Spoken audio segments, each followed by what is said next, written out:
Hi, it's Alina here today. So, I wanted to talk about some interesting health topics today. Primarily, I wanted to talk about migraines and light sensitivity and scent sensitivity. Sensitivity to smells, as well as to food. Um, when I became an alternative medicine practitioner, the reason why I began studying alternative medicine is because about 4 years ago I was diagnosed with having hemiplegic migraines with paralysis. And I also have light sensitivity and smell sensitivity. So I had to totally change the way I live, basically, because I also have autoimmune issues. I have Hashimoto's thyroiditis. So this made it was basically a wake up call to change my lifestyle. I changed up my foods because when I would eat gluten, wheat, or grain, I would get an awful migraine. I would start feeling fuzzy brained or fog brained, like I couldn't remember anything. I would become dizzy, tired, fatigued. And I basically had to lie down and rest. And I figured out, well, if I cut out certain foods from my diet, that would go away, like the headache or migraine, the paralysis, the tiredness, the fatigue, the dizziness. So I removed first gluten, so I wouldn't get celiac disease, because when you eat gluten or grain or wheat, you might get celiac. I was tested for that, but since I was off gluten already, I didn't have celiac disease. But because I have Hashimoto's thyroiditis, it's basically when the thyroid doesn't produce enough hormones. So you have to take replacement hormones. I was extremely allergic to the Synthroid, made me really sick, and I couldn't swallow it digestively. I felt like my digestive tract was being ripped apart, so I couldn't swallow it. So I went on desiccated thyroid, which is made out of porcine hormones, pig hormones, and it's natural. So that's keeping my thyroid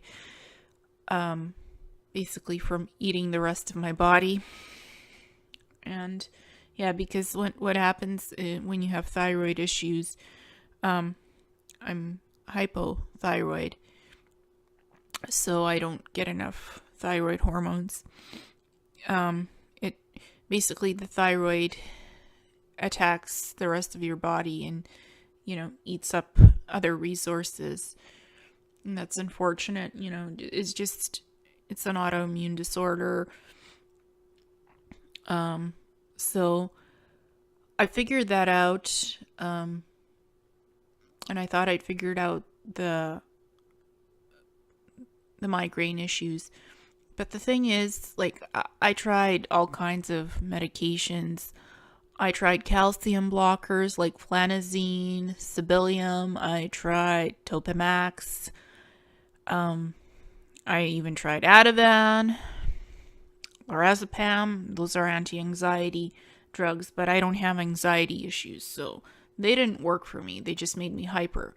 My body cannot take in any medication that is pharmaceutical grade.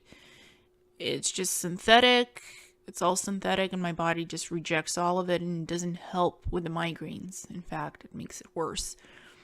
And when I was on Topamax, I would actually experience more numbness and more paralysis, which I already have symptoms of. So, I immediately stopped taking that medication. Sometimes there are people that medication just doesn't help. I'm not saying don't take it. If you're suffering from migraines and you need to try something, try it if you must. But for me, none of that stuff worked. So what I did try is, because I have light sensitivity to fluorescent lighting and also to LED lighting, what I did was I removed many of the lights that were above my head because they do emit electromagnetic field energies, frequencies.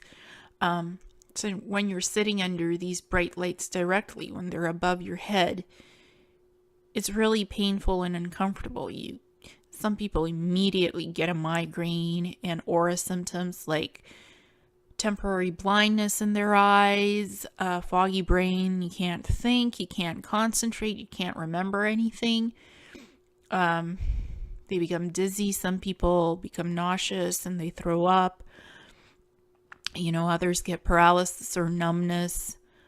So those are side effects of having a migraine or having a hemiplegic migraine. There's also ocular migraines, tension headaches, all kinds of different headaches and migraines. There's more than one. So it did help after I got the lights removed above my head at home and at work. But the thing is, eventually these migraines became chronic as of recently. And I also have a combination of a tension headache with a migraine, which just makes it very hard to concentrate and remember anything. And judgment is just almost out the window. So, I've had to stop wearing my tinted glasses. I have tinted glasses that are a green, grayish tint shade on the lenses. They just feel too heavy. It's a metal frame, so it feels too heavy on my the bridge of my nose and in the back of my ears. It's so painful because of the combination of tension, headache, and migraine. I've had to stop wearing those glasses. So the search is on right now to find a light pair of tinted glasses that would work for me and not exacerbate the migraine/tension headache. The thing is, it's very important, like if you are triggered by bright lights, some people are just triggered, period, by bright lights. Doesn't matter if it's fluorescence or LEDs, or other source of lighting. Some people are just triggered, period, by bright lights. And there's too much of them around you. It could trigger your eyes and it could trigger your brain. There's something called light leakage. It goes through your eyes into your brain and your blood vessels constrict and it's painful. That's what triggers the migraines or the headache. So, there are options if you can't take medication. There is alternative medicine. There are herbal supplements that you can try that does, help to control and treat the migraines. Like there's feverfew, herb. You can take in a tea. There's willow bark. It really helps with migraines and headaches. There's also medical grade marijuana that also works for some people with migraines. So there are options to try other than the pharmaceutical medications. And if you're really sensitive to bright lights, try tinted glasses or tinted contact lenses. There's also various grades of lenses for glasses. Like for me, I've tried wearing glasses that have plastic lenses, but my eyes seem to go cross-eyed and I can't concentrate or focus in the middle of the vision, head-on vision where I should.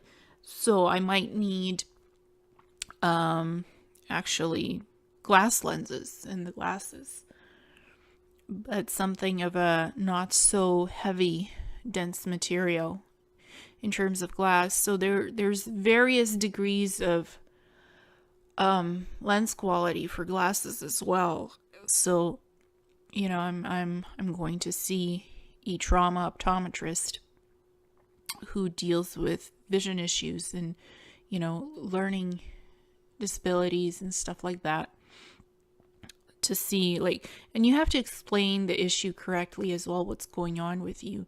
Just explain it how it is. Don't leave out important facts in what you're experiencing with these symptoms of migraines and light sensitivity and sensitivity to scents. If you're seeing a specialist, please tell them the whole story, because they need to know what's going on. And in terms of the scent sensitivity, I am almost sensitive to, I'm very sensitive to perfumes, detergents. Most detergents like Gain and Tide have a lot of chemicals in them that could cause neurotoxicity, chemical neurotoxicity to go into your body and your brain. And it takes a long time to detox that out of your system. And it can trigger headaches, migraines, sneezing, wheezing, coughing, choking, so breathing issues, stuffy nose, runny eyes. Almost anything can trigger you in terms of scents. And it's not really an allergy, it's a sensitivity to smells and scents. I have a hard time with detergents that have a distinct smell. So I use non-scented detergents. I use non-scented deodorants for myself. There is a way to minimize the sensitivity issues to smells and scents. If you're allergic to some food, that makes you nauseous or you can't tolerate the smell, just don't eat it. If you have a sensitivity to a detergent or a perfume or something else, it could be lotion, it could be hand products, it could be skin products, it could be makeup as well, because some makeup does have a scent to it. It could be just body wash, it could be toothpaste, it could be anything basically these days. So if you feel like you have a problem with it, just don't wear it, don't eat it. And if there's somebody else around you that's wearing perfume or a detergent or something, deodorant, on their clothing that you're very sensitive to and it triggers you the wrong way, please ask them to stop wearing it. Ask them kindly and gently in a nice manner, not to agitate them, or don't make it seem like you're provoking them. Just try to ask in a diplomatic way if they'd be willing to switch to a non-scented detergent, or try to please not wear perfume around you, because it causes you to have a headache, a migraine, or breathing problems. And do explain what the issue is so they understand what's going on with you, that this is really almost harming you, but in a diplomatic way to explain it without causing, any misunderstandings. And people who work in public services around others, or in stores, in any public place, this could be more of a trigger because there's smells and lights everywhere. So you kind of have to be very diplomatic in how you approach the situation as well, if you have any of these issues. And in terms of food as well, I because of the migraines, I stopped eating chocolate. I don't drink alcohol. And it has, I don't even drink coffee, and it has helped to decrease some of the migraine attacks. And sometimes a migraine or a tension headache could be triggered by cold weather as well, or a change in the weather. If it's too hot, you can be triggered. If it's too cold, you can be triggered. So it's environmental surroundings as well that can be a factor, not just food and light. So it's important to be aware of what triggers your symptoms of migraines or light sensitivity or smell sensitivity to scents and stuff. So just look around you what you're using, and if it's causing you issues, switch it out for something that's non-scented. In terms of products, look at your food. Look at that, because that's important. And remove anything from your diet that triggers you and see what happens. If it helps, great. If not, look at it more closely to figure out the triggers.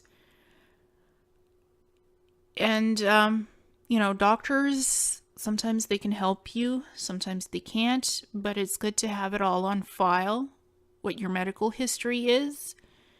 And for people who are triggered by scents, carry an epinephrine pen, because it basically could save your life so you don't have an anaphylactic shock. An epinephrine pen is just adrenaline, basically. You use the pen and it just helps you to breathe better. Carry an epinephrine pen, because smells and scents, if you get overstimulated by something, it can start closing up your airways and make it very hard for you to breathe. You feel like you have chest pain and you're choking and you're wheezing and coughing. Use the epinephrine pen. It doesn't have much in it, just adrenaline. And it should stop the anaphylactic shock. If you need it, use it. So, look into it, do some research. What's going on with you? And there is hope. There is always hope. I mean, if you can't take the pharmaceutical medications, try tinted lenses. If you have light sensitivity, try them in glasses. Try contact lenses if you can. They do make contact lenses that have tints in it, and it could take some time to find the appropriate tint color that would work for your eyes. Get tested. Wearing tinted glasses has helped me tremendously, and I'll be looking for other tinted glasses that are lighter in frame, that aren't metal anymore. I still suspect I need lenses for my glasses that are made from glass. And it also, there's different types of prisms that are put in lenses for glasses, and even contact lenses. So, it's really about exploring your options and seeing what works for you. Try alternative medication, alternative medicine, herbs, supplements, flower extracts, essential oils. Explore all your options. Keep an open mind. Don't close up and like, oh my God, these symptoms aren't going away. I feel sick all the time. Actually try to figure out your triggers, what's causing it. And it can be very scary. It could be very scary. So, if you need to, go see somebody. A psychologist, an alternative medicine practitioner, somebody who'll listen to you and will understand what's going on with you. Because, it is good to talk to somebody about this so you don't feel like you're all alone. Or even join a support group. Sometimes people in support groups for migraines or light sensitivity, they've tried things and that have helped them, so they could have some insights in what can help you. Do some research on the internet as well about these conditions or symptoms, because if you know what's going on with yourself, it helps to alleviate the stress factor. Being scared is no way to live. If you know what's going on to you, you have the knowledge, you have the information to help yourself. And most of all, don't give up. Don't give up on yourself. look for ways to help yourself and to not feel like a victim. I know it may seem very hard and it may seem impossible, but nothing is impossible. I'm learning that, and I'm going through this right now. I have a tension headache and a migraine every day. I've had it since October, mid-October, and it's not fun.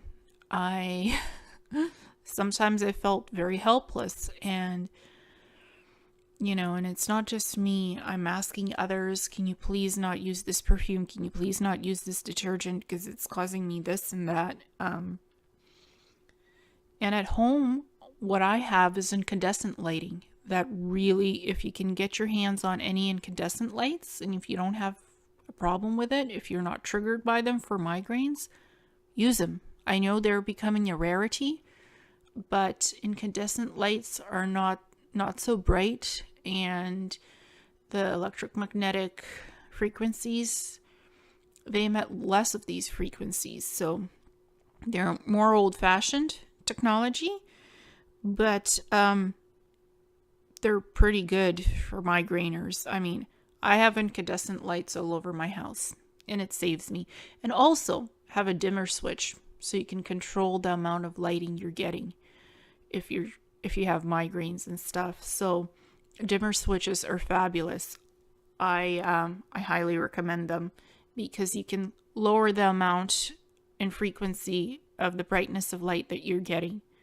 If you need something lower lighted, fine. If you need more light for like a few minutes or an hour, you can adjust your lighting. You have the control of how bright you want your lights to be. Also, adjust your monitor. Your computer monitor, the brightness of it, the contrast. Your cell phone, you can adjust the brightness and contrast on that as well, because sometimes the brighter your monitor is, the worse it makes your headache or migraine. Again, it's being triggered by light sensitivity. So, there are ways of figuring out what would make you comfortable and what doesn't. And in the winter, try to stay warm. So don't let the cold get to you, because that can trigger migraines or headaches. Wear warm clothing. Make sure the heat is up in your house so you're warm, so your vascular blood vessels don't constrict in the brain, so you don't feel that pain factor so much. Just figure out how to manage those triggers. And if you need to take time out, if you can, from work, do it. Time does heal all wounds, and I believe that. So if you can take that break, do take it to figure out what you can do for yourself to help yourself, to manage the migraines, manage the scent issues, manage the light sensitivity, manage the headaches. Where there's a will, there's a way. It's just about figuring it out and seeing what works for you and what doesn't. So I just wanted to share that information, what has helped me and what I've done to help myself. It may not seem much, but it can make a difference. Just changing your diet. I no longer eat any foods that are GMO or have MSG in it, that have sulfates, too much salt, too much sugar. Even sugar, refined sugar, can trigger you because it has bleach in it. So, look into your food stuff. Look into your detergents, into your perfumes. Some people are even triggered. They have a migraine or a headache just by using essential oils or working with herbs. So look at what you're using and try to remove what triggers you. And I've tried medical marijuana and it didn't work for me. It actually caused me to have more of a migraine and paralysis. But I tried it. I kept an open mind and I tried it because I really wanted to help myself to not have these migraines anymore. So just try to see what would work for you and keep on trying until you figure it out. So, because there's no easy fix, there's no quick, easy fix for getting rid of migraines. It's Doctors don't really know yet what causes the migraines and why electrical signals get mixed up in the brain. You know, they're doing research into it, but they don't really know the real cause of this stuff, and they don't have an easy quick fix. They can give you medication to stop the triggers, right? But you can't sit on that medication forever. After 6 months, you gotta stop taking it, because these medications don't come without a price, like the flanazine, the Sibelium, the Topamax. After a while, they can ruin your liver and your kidneys and other organs in your body. You can't sit on these medications for life. You can't just keep on taking them. They're a band-aid. They're just a quick fix. Eventually you have to come off of them. So, you know, doctors have not yet created a magic pill that just actually fixes the migraine without any negative side effects. The medications, most of them do have side effects. So that's something to think about as well. When, if you're thinking about going on this medication, think about what you're taking and why you're taking it. I hope one day they do find a cure for this, all of it, and without any side effects. But who knows when that will happen. So for now, look at everything in a big picture and figure out what works for you and what doesn't, and try to help yourself as best you can. Thank you, and namaste.